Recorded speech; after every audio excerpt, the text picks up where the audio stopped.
करते हैं, जो चल रहा है उसे छोड़कर नई शुरुआत करते हैं।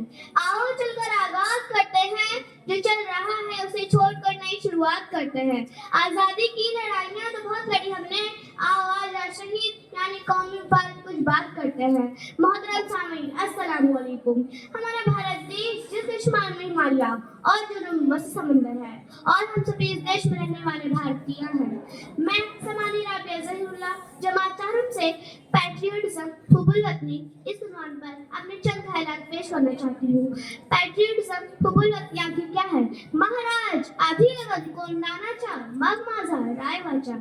जब तानाजी मालुसरे ने छत्रपति शिवाजी महाराज के स्वराज्य का सपना अपने कंधों पर उठाते हैं, उसे कहते हैं असली पैट्रियटिज्म यानी हुब्बुल वतनी। जब जमशेद टाटा अपने देश के रोजगार के लिए खुद की सारी जायदाद कुर्बान कर देते हैं, उसे कहते हैं असली देशभक्ति। ये देशभक्ति कोई ऐसा बड़ा चैलेंज नहीं, बल्कि नेशन फर्स्ट और सेल्फ लास्ट जैसा एक जज्बा है। कोरोना में हमारे देश के नौजवानों ने सारे मुसाफिर मजदूरों को खाना दिया, वैसे ही हमारे आज के अपने हर स्कूली बच्चे अपना सारा कचरा कूड़ेदान में फेंक रहे हैं। स्वच्छ भारत अभियान के तहत इन सारी बातों से हमें ऐसा लगता है कि भारत में कितनी तरक्की हो रही है, लेकिन मुझे इस बात में कोई शक ही नहीं कि हम सब देशभक्त हैं या नहीं। हम सब देशभक्त हैं, लेकिन हमें अपनी इस देशभक्ति को देश शक्ति में तब्दील करने की जरूरत है, क्योंकि हमारी यही देश शक्ति हमें अपने मुल्क की तरक्की ले जा सकती है। अगर हम इस मुल्क के मुस्तकबिल हैं तो क्या हुआ?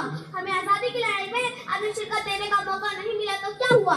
मगर आज जरूरत है कि हमारे देश के नौजवानों को अपने आप को जानने की, पहचानने की। स्वामी विवेकानंद कहा करते थे, अगर मुझे 100 नौजवान मिल जाए तो मैं इस देश की हालत और सिर्फ दोनों बदल रख सकता हूँ।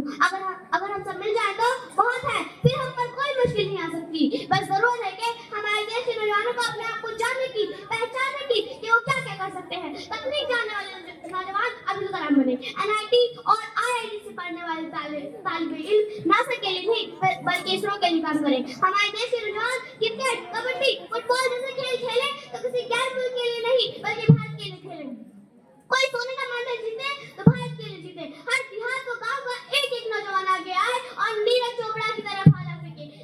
रची जाए वैसी रची जाए कि साहित्य का नोबेल भारत को मिले। हमारे अखलाक और तहजीब ऐसी होनी चाहिए कि जापान से पहले भारत का नाम हो।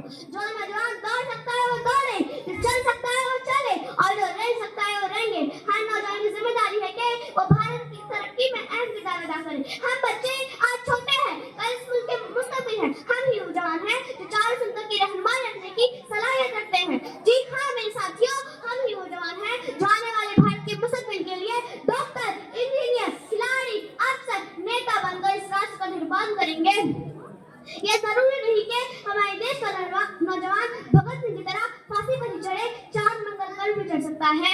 ये भी जरूरी नहीं कि हमारे देश की बेटियां रानी लक्ष्मीबाई की तरह तलवारें लिए घोड़े पर ही दौड़े, हिमा दास की तरह मेडल लिए ट्रैक पर भी दौड़ सकती है।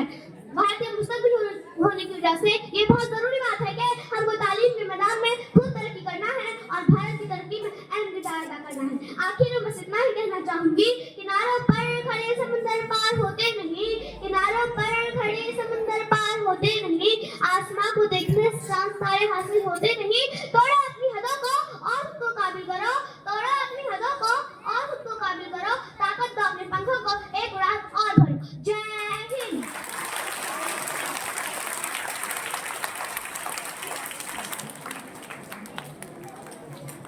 Yep.